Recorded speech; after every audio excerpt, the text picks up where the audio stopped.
Okay, thanks everyone for joining. I think we're going to get started. My name is Kathleen Hartford. I'm with Potomac Wave Consulting, and this is part of our weekly webinar series that we hold every Thursday at 2 p.m. Eastern. Today's topic is going to be improving competitive one-bid rates via Phase 1 and Phase 2 email alerts.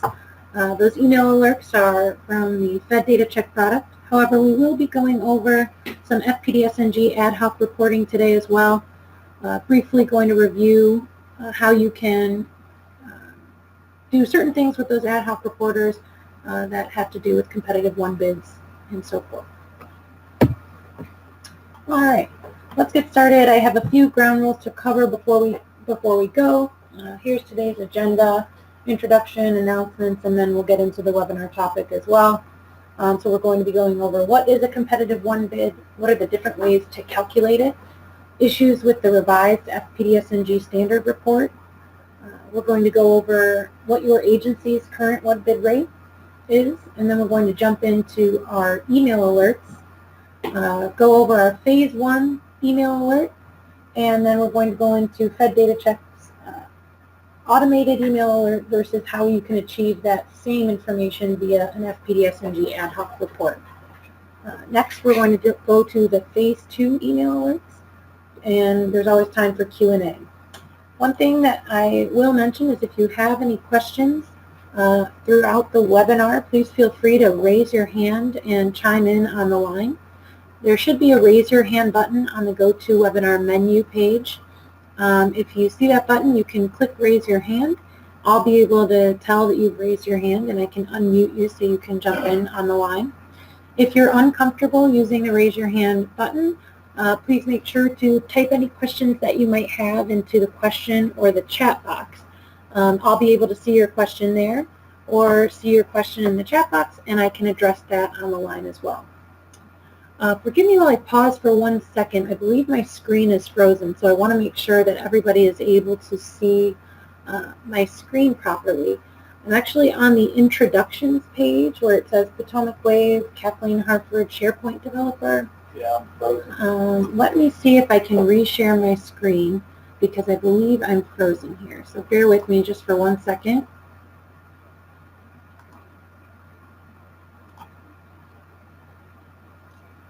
Okay, so it looks like I'm back on track here. I did just briefly touch on the agenda here. But again, please feel free to jump in with your questions throughout the webinar. Again, my name is Kathleen Hartford. I'm with Potomac Wave Consulting. We do have a Fed Data Check YouTube channel. All of our recorded weekly webinars are posted to that channel every week. So if you click on the link to that YouTube channel or head to YouTube and type in Fed Data Check, you should be able to find our channel, and we'd appreciate it if you subscribe. We're always trying to get our subscribers up so we can make a dedicated Fed Data Check YouTube channel. There's other videos on there, tutorials, and other reports on Fed Data Check that we cover as well. You are able to receive CLP points for attending a Fed Data Check webinar. Currently, COs and CSs with the following agencies are eligible. There are a few things that you need to do in order to be able to receive those CLP points. So one thing is you have to stay engaged during the webinar, participate in the polls and the surveys. You do need to keep your the GoToWebinar screen on your main display. So I know a lot of people have 2 monitors. For some reason, the GoToWebinar system, you need to keep your main screen on the main display. It does track your engagement in that way. So make sure you've got that screen on your main display. Participating in the polls, entering in questions, raising your hand, all of that participation will increase your activity during the webinar and increase your probability of receiving a CLP point. So these listed are definitely eligible for the CLP credits, but anybody else is always able to submit through FATAS if you'd like to receive CLP points as well. All right, and with that, I'll jump into today's webinar topic, which is improving competitive one-bid rates via Phase 1 and Phase 2 email alerts. And like I mentioned, we're also going to go into some FPDS-NG ad hoc reporting. I've listed this here, some important acronyms and definitions that we might be making use of throughout the webinar. So COB is a competitive one-bid. IDV includes all of the following: BOAs, BPAs, IDCs, FSSs, GWACs. An IDC, a subset of those IDVs includes an indefinite delivery requirements, indefinite delivery, indefinite quantity, indefinite delivery, definite quantity. The contract action report, or a CAR, is something that we're going to be using as well. It's kind of what you're looking at when you look at a record in FPDS-NG. Transaction we're going to use as a synonym for a CAR. And we're also going to be talking about the version 1.45 and 1.5 documents in FPDS-NG. So the 1.45 are CARs created and updated before October 1, 2017. And version 1.5 are CARs created on or after October 1, 2017. That's just some to lay that out here in case we cover some of that throughout the webinar. So the first thing we're going to get started with is how to calculate the competitive one-bid rate in FPDS-NG. There is a document that we will attach to the handout files, and you'll receive them in an email at the end of the webinar. I haven't attached them yet to the GoToWebinar, but you would be able to download them there as well. And so here's how you would calculate the competitive one-bid rate using FPDS-NG. So you would run the standard reports for competitive procedures but one offer report, and then take a note of the competed dollars value there. So that's going to be the numerator of this equation when you're calculating the competitive one-bid rate. The other standard report that you're going to run in FPDS-NG is the competition report. So you'd also take a note of the competed dollars value in your competition report, and that's going to be the denominator of this equation. And so in order to get your competitive one-bid rate, you're going to divide with the numerator being the competed dollars from the competitive procedures but one offer report, and the denominator being the competed dollars from the competition report. And so if I head to, I'm sure many of you are familiar with logging into FPDS-NG and running these standard reports. Sorry, I did that a little bit quickly. Let me go back. But in order to get to those two reports, I click on standard reports. I click on the how, and then you're going to find, let me zoom in, the competition report, and also the competitive procedures but one offer report. So that's where you're going to find those standard reports. Let me go back here. And again, the competitive procedures but one offer is on the top, the numerator, and then you have the competed dollars of the competition report as the denominator. And that's how you arrive at your competitive one-bid rate. As we go on, you're going to see there are going to be a few issues with the new way that FPDS-NG is calculating or is running the competitive procedures but one offer report. And so that's what we're going to jump into now. So what counts as a competitive one bid, or how do you identify which records are competitive one bid? So OMB has come out with their revised one bid methodology, which essentially is the competitive procedures but one offer report, but I've made a note here that there is a bit of an issue, and it has to do with the version 1.45 documents and the version 1.5 documents. So we're going to start by using OMB's revised methodology, which we also have a document here that's going to give you instructions on how they calculate that competitive one bid report. But currently, they exclude all actions where the other than phone open competition value is less than or equal to the micro purchase threshold. and all version 1.4 and 1.5 BOAs and Part 13 BPAs. So that's excluded. Those do not count towards your competitive one-bid rate. They also exclude delivery orders that reference a single award IDV, except if the IDV is a BOA.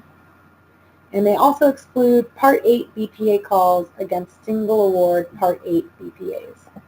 So that's what OMB says, that the competitive procedures but one offer report, that's the parameters they say that they're using for the competitive procedures but one offer report. What OMB doesn't state is there is a bit of a hiccup in this report. I'm going to do my best to get through this. If anybody has any questions, I'm going to guess that there might be some now. It's a good time to remind you that you can click the raise your hand button if you want to jump in on the line and have any questions, or type your questions into the comment box. Okay, so recently the competitive procedures but one offer report was changed. And what's happening now is the report is excluding version 1.45 and earlier documents and transactions that are delivery orders that received one offer and reference a single award IDC. However, they're not excluding version 1.5 documents and transactions of that exact same variety. And I'm going to jump into an example here in a bit, but what this means, if we dive into it a bit more, is that the FY17 rate is going to be artificially low compared to the FY18 rate. I am going to jump into that a little bit, but I just wanted to briefly touch on that before we head to Fed Data Checks questionnaire methodology. And then I'm going to give you a specific example of why this particular hiccup is what I'm going to call it, I guess, in the competitive procedures but one offer report, why that affects your competition or competitive one bid rate and your ability to be able to compare your rates from fiscal year to fiscal year. Another way to identify a competitive one bid is by using Fed Data Checks questionnaire methodology. So Fed Data Checks system is very similar to the competitive procedures but one offer report, or the OMB revised methodology, but we have a few more exclusions. So we only flag records as one bids, or at least point them out. Again, we're excluding the other than phone open competition less than equal to the micro purchase threshold, and we're excluding all version 1.4 and 1.5 BOAs and Part 13 BPAs. We also exclude awards with an obligated amount less than the SAP using mod 0 only. We exclude orders and calls against single award IDVs, all orders and calls against single award IDVs, and we exclude mods. So for the purposes of our system and our email alerting process, which you'll see in a little bit, that is the methodology that we use to flag a record as a one bid. All right, doesn't look like I have any questions. Again, feel free to jump in if you've got any there. I'm going to jump back to OMB's revised methodology and what the problem is with that little hiccup that I mentioned in the standard report. So that hiccup, if we go back, sorry, here's the hiccup that the competitive procedures but one offer report excludes certain version 1.4 documents and doesn't exclude those version 1.5 documents of the same variety. So the problem with that is that some transactions included in the competitive one bid rate and some transactions are not. So we have this specific example here, and I'll jump into FPDS-NG and take a look at this PID in FPDS-NG. So, sorry, let me get this squared away. I'm having some issues with my screen here, I apologize. All right. So taking a look at this PID in FPDS-NG, if you look at the mod 0 of this PID,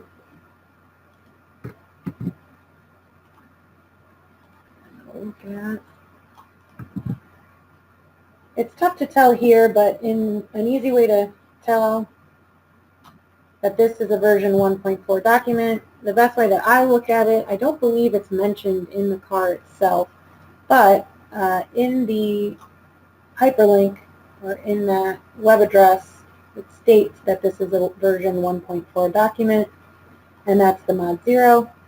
If I jump to P1 and I look at that, this is a version 1.5 document.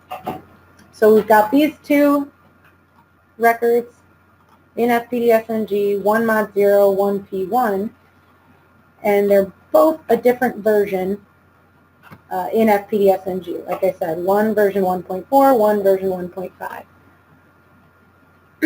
The hiccup in the competitive procedures but one offer report means that one of these is going to be included in that standard report and one of these is not going to be included in the standard report. So it makes no sense to really have those transactions for the same award be counted differently in the competitive one bid rate. The exclusion of the 1.45 and earlier documents and transactions regarding delivery orders with one offer referencing single award IDCs is not specified in the report appendix for this offer, so we're thinking that it's some type of bug or issue with that competitive standard report.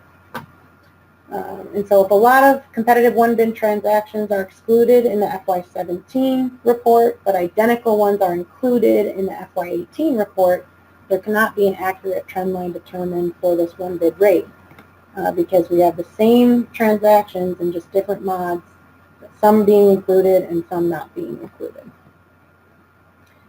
All right, so Terry, it looks like we have a question. I believe I unmuted you there. And you said, Terry, are you on the line? I'm here. Hi, Kathleen. How are you? Good. How are you?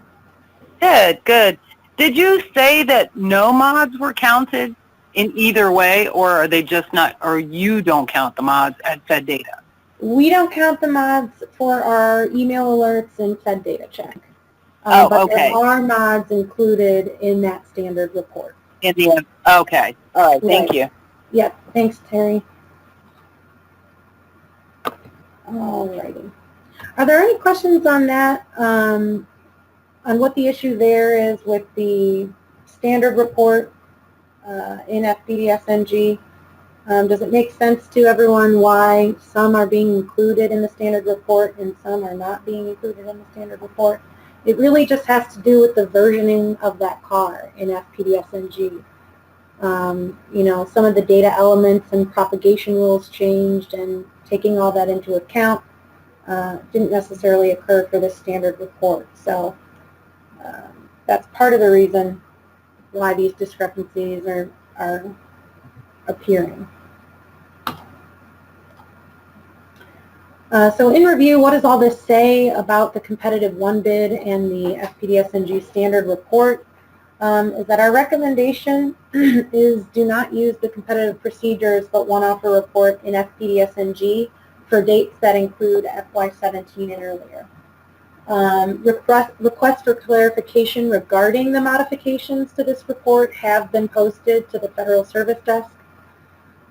We'd say really double check to make sure you don't use the competitive procedures but one offer report to compare FY17 and earlier results with FY18. And we are going to say that it's not really possible any longer to compare the one bid rate in FPDS-NG with the one bid rate in Fed data check for periods that include FY17 and earlier. For those sure. And Kathleen, can you go back to FPDS-NG for the version for that PID? Sure. Okay. Yeah, this is Bob Hartford here. FPDS-NG has acknowledged that their competitive procedures but one offer report is an error. They haven't given us a date as to when they're going to fix it. And how this has come up, if you can hit view on P1. And scroll down to the competition section. right here. So yeah, if you look at the IDV number of offers, they've in the version 1.5, you have two fields, IDV number of offers and number of offers received. And you could see that that's 1 and blank on the version 1.5. So the number of offers received on the version 1.5 document is blank. And these are the ones that are still counted in FPDS-NG. Let's go to the 1.4 document and go to the same section. And here they just have number of offers received 1. So that's where the discrepancy has come in. They've added fields, and now due to their propagation rules, it's blank. They've left the number of offers received blank in the version 1.5 document, and it's 1 in the 1.4. So that's contributed to this this problem. Why? I can't say for sure, but they have acknowledged it's an error, and waiting on a time to fix it. When we find out, we'll let you know. Look out. I'll turn it back. Okay. So that was a quick in review, or slightly quick in review of how to calculate your competitive one bid rate. Again, we are just saying that since there is an issue with that standard report, it is a little bit difficult to be completely confident in that number that you're getting, at least in comparison from FY17 to FY18 in FPDS-NG. But let's move on. I did want to get into some emails that FedDataCheck does, as well as some ad hoc reporting in FPDS-NG. So what is your department's agency rate or agency's competitive one bid rate now? Here we're using the OMB methodology according to FedDataCheck, and I've got it listed here. The average rate is going to be about 9.7% for departments. And so I think we've got a couple of different departments on the line all across the board here. So some have a pretty high competitive one bid rate, some are in the middle, and some have excellent competitive one bid rates. And hopefully what we're going to show you with our phase 1 and phase 2 email alerts could spark some ideas on how you might be able to get a handle of that one bid rate and lower that one bid rate. So FedDataCheck sends out 2 types of email alerts dealing with competitive one bids. And again, this is kind of laying out FedDataCheck's questionnaire methodology as well as the parameters that we're using to send out one bid emails. So we only flag one bids in our email alerts with competitive one bids meeting OMB's revised methodology and definition. High dollar value awards, so those where the cumulative base and all options value is greater than or equal to the SAT. Awards with period of performance of 2 years or more. And also wanted to let you know that this is customizable. So if you wanted to only flag records that were even higher than the SAT, so maybe records that were only $1 million or more for the base and all options value, you could do that too. So we automatically scan that FPDS-NG award information for competitive one bids under OMB's revised methodology that also meet the following conditions. So above the SAT or the agency specified dollar amount, as I just said. We're only flagging base awards, mod 0 only, so no modifications. We're not flagging any orders or calls against single award IDVs. So what we do when we flag one bid alerts is we send out 2 types of emails to the COs or CSs. Our phase 1 email has to do with expiring competitive one bids, and our phase 2 email alert has to do with awarded competitive one bids. Alrighty. Looks like we have another question here. The matrix for 1.5 says that the CO is required to place a number in the number of offers field in certain action. Is that being seen by anyone else? Can you bring up the FPDS-NG data dictionary? Yeah, Terry. So what's going on there? And it is coming back to me what happened on that the FPDS-NG competitive one bid but one procedure, competitive procedures but one offer report, is that they shifted. Anyway, it's a tough subject, but let's get into it. On the number of offers received, it should be propagated right. So that delivery order referencing a single award IDC, it propagates. So that means it's ghosted out. You do not fill out the number of offers field when it involves a delivery order against a single award IDC. But let's say you had a GSA Advantage Select BPA call. GSA Advantage Select are single award Part 8 BPAs. Then that would be Part 8 BPA call required. You do fill it out in that example. So when you're referencing a single award indefinite delivery vehicle, it depends on whether the number of offers field is filled out or not. If it's a single award IDC, you do not fill it out. But if it's a single award Part 8 BPA or a single award Part 13 BPA, you do fill it out. And that does impact depending on how you handle that impacts your competitive one bid rate, which I think, let's see if I can unmute you. Teresa, I've unmuted you. This kind of gets to your point, what we've been emailing recently as to how to code that, right? Is that the point of your question?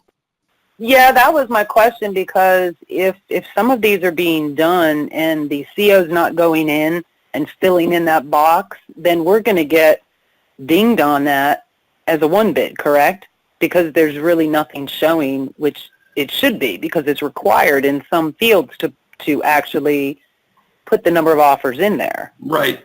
Now, okay. Now, a key point here, though, is that we keep a lot of this terminology gets tough, but nobody should be using the FPDS-NG competitive procedures but one offer report in and of itself. That hasn't been used in years, because if you do an order against GSA Advantage Select, and what is GSA Advantage Select? I've seen the PDF, but Teresa, do you happen to know what that's used for? What do you mean it's used for? What types of things do you buy off of that? You can buy lots of stuff. You can buy some IT. You can buy office supplies. You can. Let's stick with office supplies. Good. Equipment. Okay. So you as a CO, you're doing everything right. You're using a highly efficient vehicle, well-priced, already set up, minimal effort. In a good sense, you got other more complex contracts to bid and administer. So you use GSA Advantage Select. Those are single award Part 8 BPAs. So if you code those, well, let's say you do code those as one offer because you're going directly to a particular vendor, then you're being unfairly punished, because you're gonna, if you use that's going to come in as a competitive one bid. One bid. Okay. But on the competitive procedures for one offer report, but we keep referring to this OMB revised methodology. It's probably driving people nuts, but one of the things they did smartly in recalculating the one bid rate is they said, okay, Part 8 BPA calls against single award Part 8 BPAs, we throw those out. We're not going to penalize you for that. We're just not going to count them. Okay. Which I think was a good idea. That way people can feel good or feel optimal about using things like GSA Advantage Select.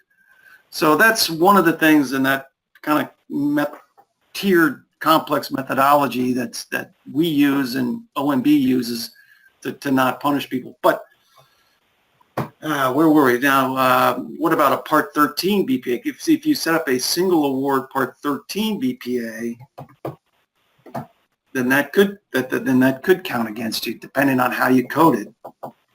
Okay. The number of offers field. Okay, I don't know if I've answered the question or not. I think I have. If anyone else has a point, but that's the key here. If you look at that, DO referencing a single award IDC propagates. But a Part 13 BPA call is required. So what do we recommend, and what is the best option when you're coding in the number of offers on your calls against single award BPAs? Put in the number of offers received on the BPA. That's what you should do.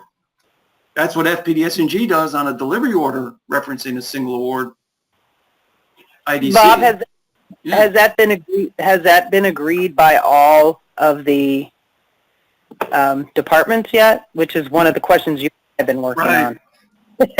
No, but it should be. And that actually, I'm going down the rabbit hole a little bit. Can we go back to that other kid where they treated differently, that version 1.4? Because I remember now the problem on this. Let's go to, scroll down to the competition section.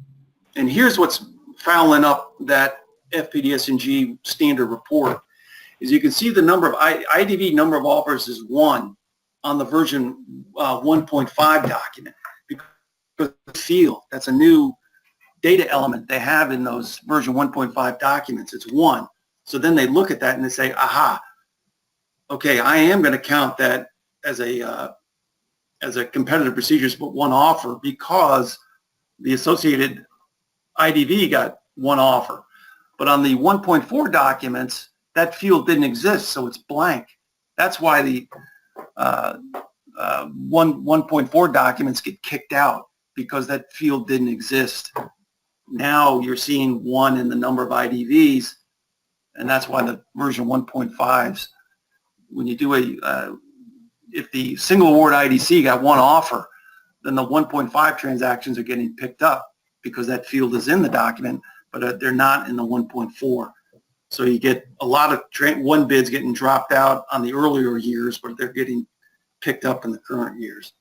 And okay, I'm going to turn that back over to Kathleen. Okay. I'm going to get back to the email alerts, but yeah, just going over. I mean, it is complicated. So, like I said, if you have any questions, please feel free to raise your hand, jump in, send us an email, or give us a call afterward. Totally up to you. But alrighty. So let me go back to this page just because Fed Data Check does use a little bit different methodology to flag a 1 bid. And again, that's using that revised methodology, but only flagging those that are above the stat, mod 0 only, so no mods are flagged, and we also don't flag any orders or calls against single award IDVs. So again, we send out 2 different types of email alerts, phase 1, which is an expiring competitive 1 bid, and phase 2, which is an awarded competitive 1 bid. So phase 1, expiring competitive 1 bid, the goal is to inform the CO or CS that a 1 bid is about to expire, and we include a link to a market research tool in there so that if you'd like to increase the number of offers received the next time around, you've got a place to start. So I'll jump to an example of a phase 1 email, and this is what it looks like. So this email is being sent because as it's being coded in FPDS-NG, this competitive 1 bid is about to expire in about 4 to 6 months, depending on what type of award we're looking at.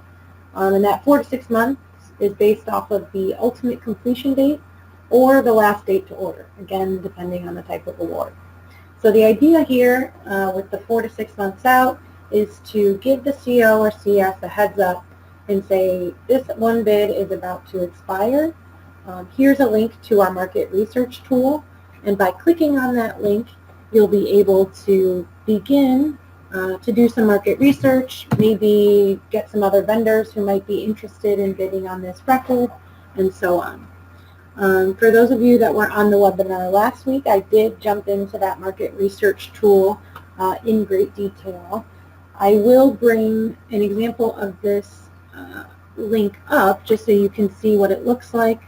I won't go into as much detail as I did last week, but our webinars are always up on the YouTube channel if you'd like to take a look there. So let me bring over a live example of one of these competitive one bids just to show you what this market research tool looks like. Again, this is telling the CO or CS that a one bid is about to expire. They can click on that link and expire based on the ultimate end date or the last date to order, ultimate completion date, sorry. And by clicking on that market research tool, what it does is it brings up a list of vendors based on zip code. This is an interesting one because the zip seems to be inaccurate. So let me try a number here.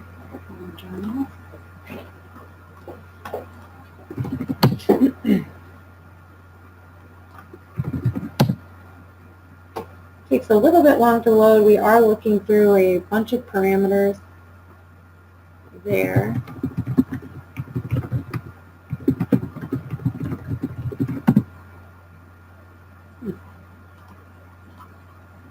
Let me try another.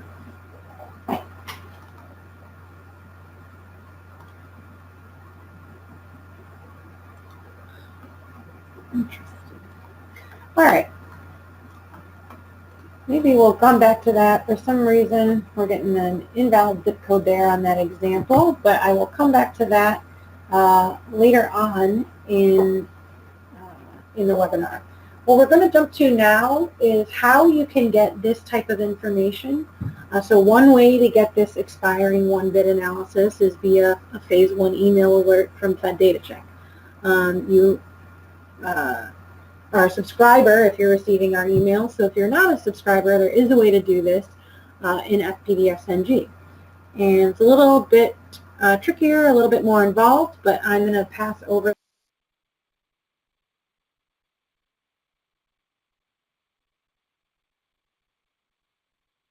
In FPDS-NG. Okay. Hopefully people can see my screen. All right.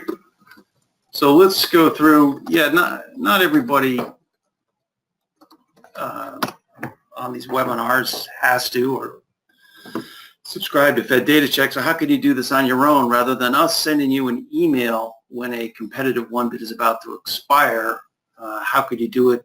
Find out this information through FPDS-NG. And if you think about, why exclude orders and calls against single award IDVs? Well, you're only going to get one offer on those anyway. So no matter how much market research you do, you're not going to generate more than one offer for that order or call. So the idea is to alert yourself when there's something you can do about it. That something being generate multiple offers from vendors. Okay, so what I'm going to do, I've logged into FPDS-NG, I'm going to click on ad hoc reports. And we will click, so we should do a poll as to how many people have used the ad hoc report writer. Maybe you can raise your hand if you've used the FPDS-NG ad hoc report writer. Okay, if you have, great. So I am going to click on new, and I will type in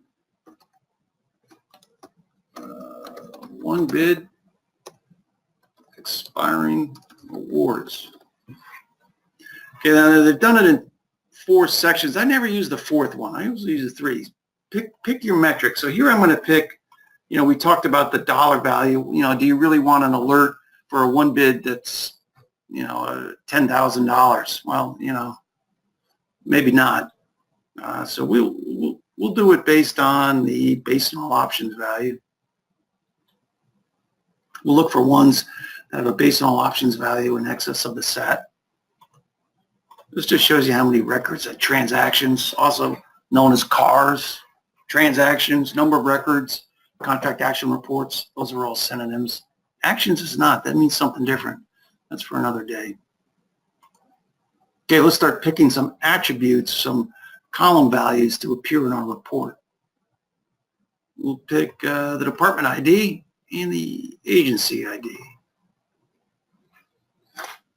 And we also need to know what contracts we're dealing with, what awards, so we'll pick the PID, the mod number, and the ref ID VPID. That really, those three values taken together really, I'd say 99.9% of the time will uniquely identify a record in FPDS-NG.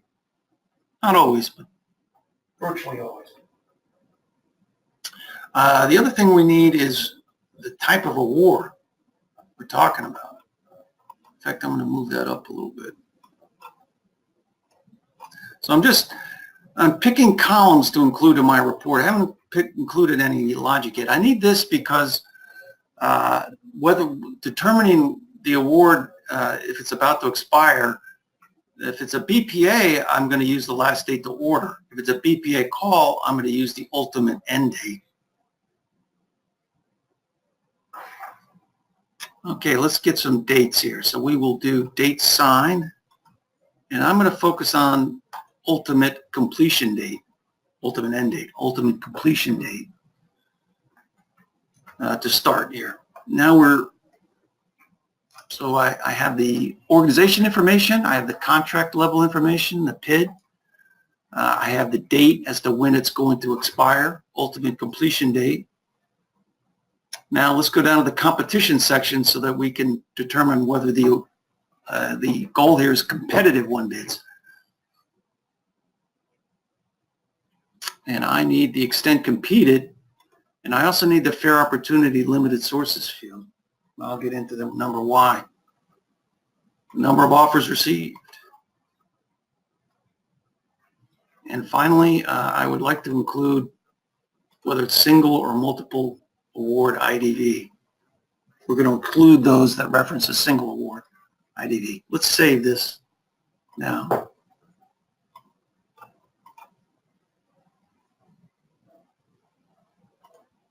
Okay, so I've picked what I want to include in the report. Now I got to go with the logic. So first we'll do department ID. We'll filter that to a particular department. And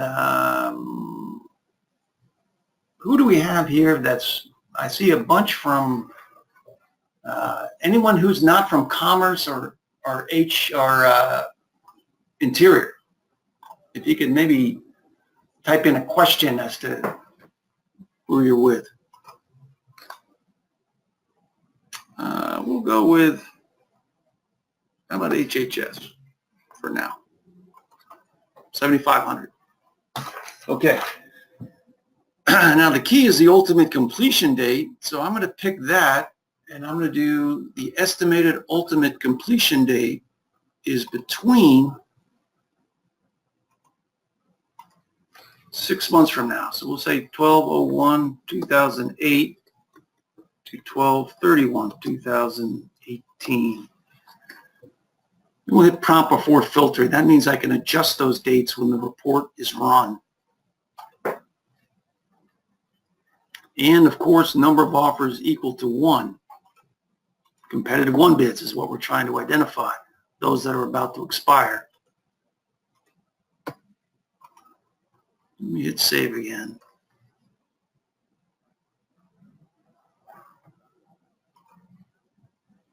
All right, and we want to exclude, we said we wanted to exclude single or multiple award IDVs.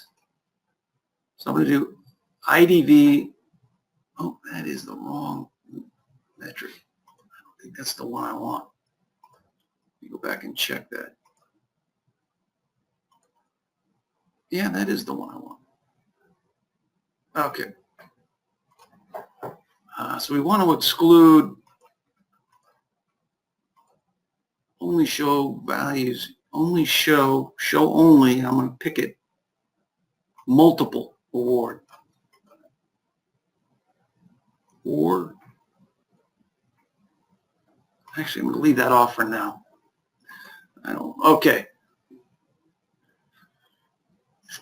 Now we talked about competed, determining which ones are competed. There's a reason why I want to leave that off, but I want to do extent competed, and we could pick these.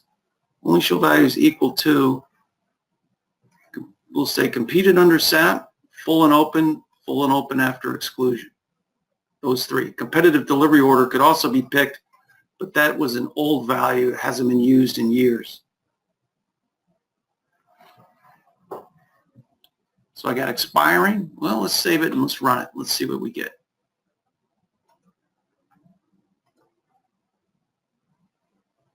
$7,500 completion date is expiring in December. Date signed is mandatory, so I'll back it up for 5 years. So when was the transaction signed? I'll back it up for the last 5 years, which is the most I can do.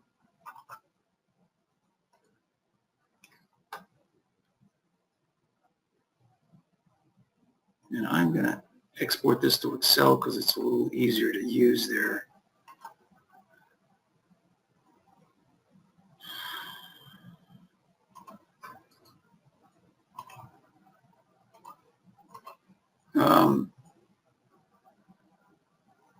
Let's export that to Excel. A little easier to scroll in Excel than it is.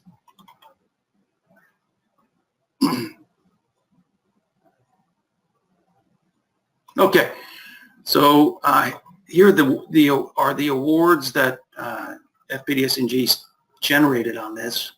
So here's a BPA call competed under SAP.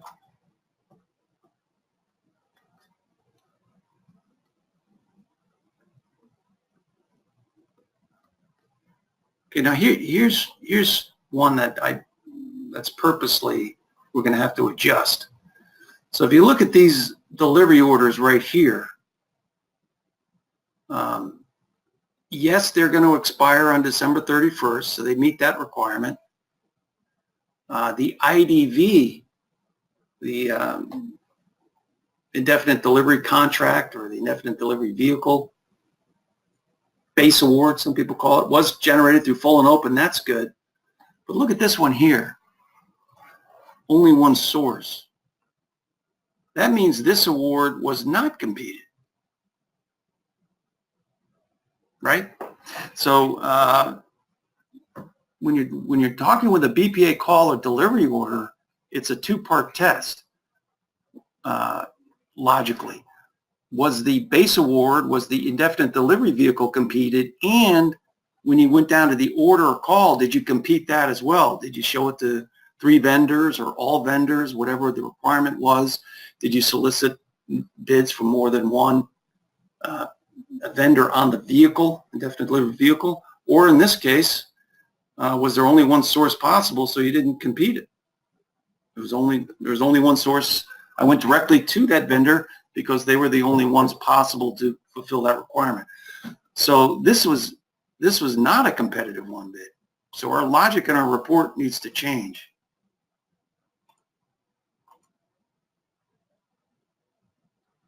Let's go do that.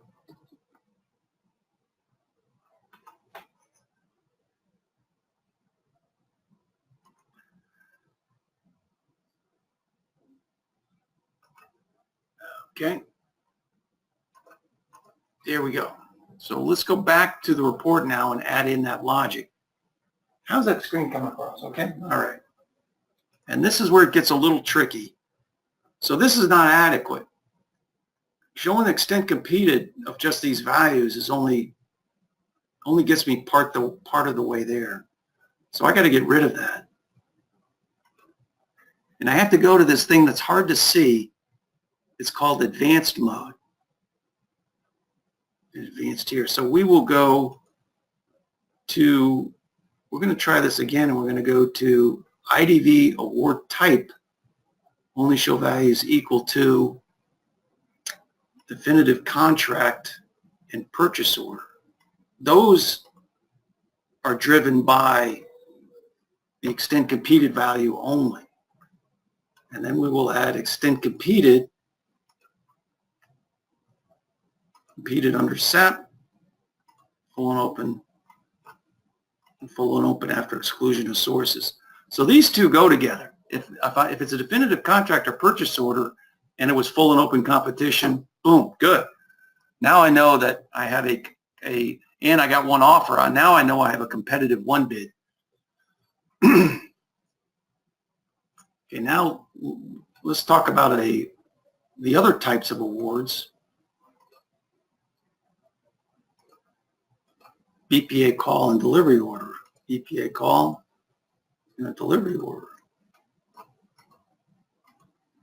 Now, logically, I should throw in the extent competed here, which is what happened on the base award, the IDV.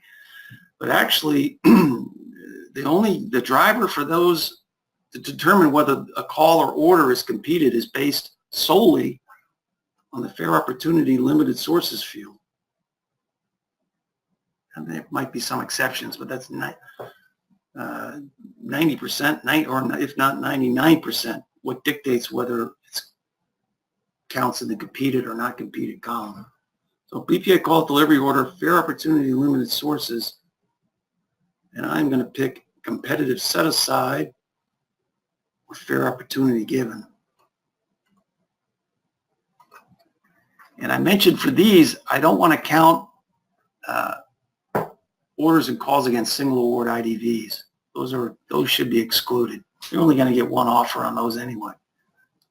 In reality, the IDV may have got one offer, but at the order call level, only one person is going to give you a bid. So for IDV multiple single award, I only want to show if it is a multiple. Let's hit save on that. So, so I've got all my, I got a good set of parameters here for definitive contracts and then for my call and orders. But you can see I got to do something with the logic here. It's if the award is a definitive contract and competed under SAP, I want to include it. Or if it's a BPA call, fair opportunity given against a multiple award IDV, I want to include that.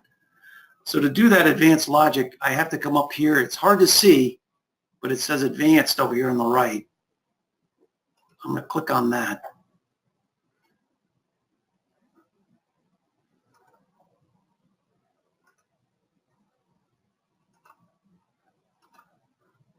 Okay, so I put parentheses around this first condition, definitive contract, purchase order, and if it meets one of those.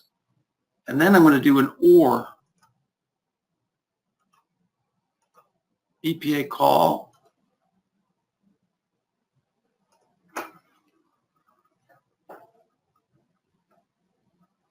so let's say that'll be a little clearer when I save it.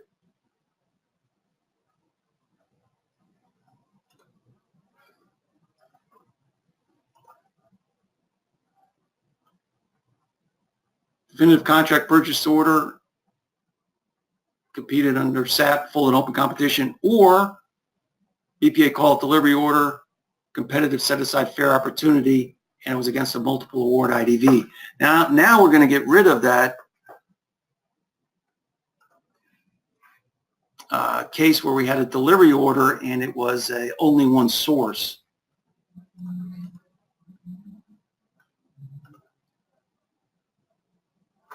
And we will do an export.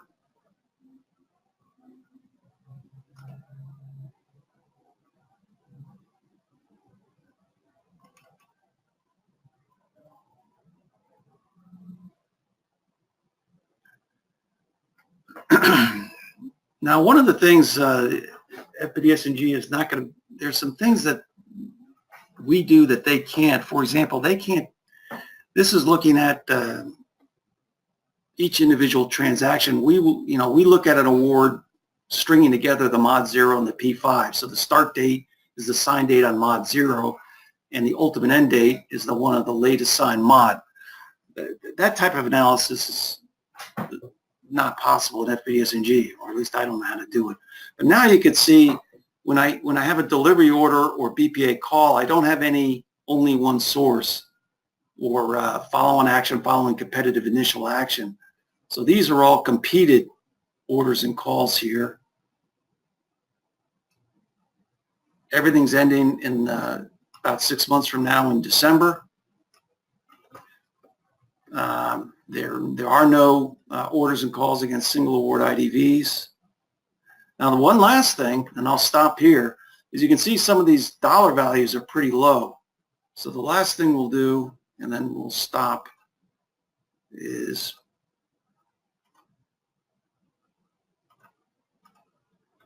I will hit edit.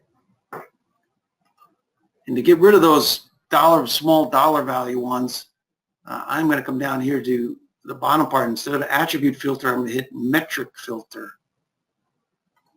And we'll do base and all options value greater than or equal to, how about 1 million? 1, 2, 3, 1, 2, 3. Add. Save. So now you're really looking at the, wow, it was over $1 million. Incidentally, that's a helpful one too to do. Click on that. That way you don't have to keep typing in the same value all the time. So now I put in a cutoff of $1 million. You can see I only have one screen. Before I used to have multiple screens. Data. But wow, look at this. I got some big, these are the big dollar value. 24 million. Let me export that to Excel. And we will include in terms of how I did this, we're going to include that. You may get that tomorrow, step by step, to recreate this. Let's see if that came up. Yeah, here it is. So now we're looking at, we know that if it's a BPA call or delivery order, it was competed based on the fair opportunity given. Everything else there, extent competed, looks good. Date signed in December. One offer. And wow, you're looking at the big ticket items. So those might be ones you really want to focus on in terms of seeing why only one offer was received. Look in the contract file, do some market research, use our market research tool. SBA has a market research tool. That was a lot. We'll include a talk how-to on that when we hand out the PowerPoint deck. Any questions, let me know. I'm going to turn it back over to Kathleen. All right. Let me see. Can I make this my screen? Okay, we should be back up on my screen, and we'll jump back into the PowerPoint there. So Bob essentially went over the same type of parameterized report, or at least logic that we use to trigger one of our phase 1 email alerts. The difference with the phase 1 email alerts is they're going out daily, so it's more of a and they're also going out to individual COs and CSs. It's a little bit more actionable, a little bit more personalized when you're getting a directed email versus more of a summary report of all the awards that are about to expire in a few months or so. But we wanted to show you both options because we know we have some subscribers as well as some non-subscribers online. And so that's what we jumped into. So let's jump to that market research tool. I was unable to click before. Unfortunately, I picked a bad email example there, but this was our phase 1 email, and as I mentioned, and as Bob mentioned at the end of his FPDS-NG example there, is that if you identify these types of awards that are about to expire that got one bid, and you'd like to work on increasing the number of bids that you're going to receive the next time around, one of the best places to start would be to do market research. So in our phase 1 email that we send out, we also include a link to that market research report that is on Fed Data Check. By clicking on that link, it pulls up a report that's kind of generated off of the place of performance zip code for that particular award. So we use the zip code We search within a 50-mile radius of that zip code for vendors in that area that do similar work to that particular award. So and to figure that out, we use a combination of NAICS codes, PSC category, and so on. We also, by default, select the business size of that current award. So it was small business, so we're looking at only small business size vendors. All socioeconomic categories. The example that I brought up was an interior email alert, so we're looking for vendors that are already doing work with interior and that are in good standing with interior. And not only interior, but also that exact agency, Fish and Wildlife. This is a pretty small list, I'd say. The green represents the incumbent vendor. But via these parameters, you're always able to expand or narrow in on your search. So like I said, this is only showing vendors that already do work with interior and Fish and Wildlife. You could expand that and look, for example, all of the Department of the Interior. So that'd probably open up to a few more vendors. Like I said, I did go into a little bit more detail in last week's webinar. I would definitely, if you're very interested in this market research tool, please feel free to raise your hand or type a question or comment and I can follow up with you. Or you can always look at our YouTube video of last week's webinar. So now I'm going to jump into the Phase 2 emails, and what the Phase 2 emails are, they also are associated with competitive won bids, but these are the emails. These are the emails that we send out when we notice that a competitive won bid has been entered into FPDS-NG. So these are current won bid awards that have just been entered, similar to our data quality email alerts. So when our system catches that a won bid has been entered, we recommend that one of 3 courses of action be taken. If the award was not actually competed, correct the FPDS-NG competition section. If more than one offer was actually received, correct the number of offers in FPDS-NG. If it was a competitive won bid, fill out a short multiple choice questionnaire, which is 6 questions long, which we'll get into. This is the example of our Phase 2 email alert. The idea of this email alert is just to make sure that that was a correct entry, that the data that was entered is correct. Oftentimes we'll find that people miscode the number of offers. They meant to type in 10, but they left off the 0. It's actually not a won bid to begin with, or they accidentally marked it competed and it was actually not competed. So that's the purpose of this email there. And so, you know, that twofold check on kind of was it submitted properly, check the competition coding in FPDS-NG, and then check the number of offers in FPDS-NG and make sure that's accurately coded. And if it is a won bid, fill out this won bid analysis form, which is basically a survey to gather information on maybe why this won bid would have occurred.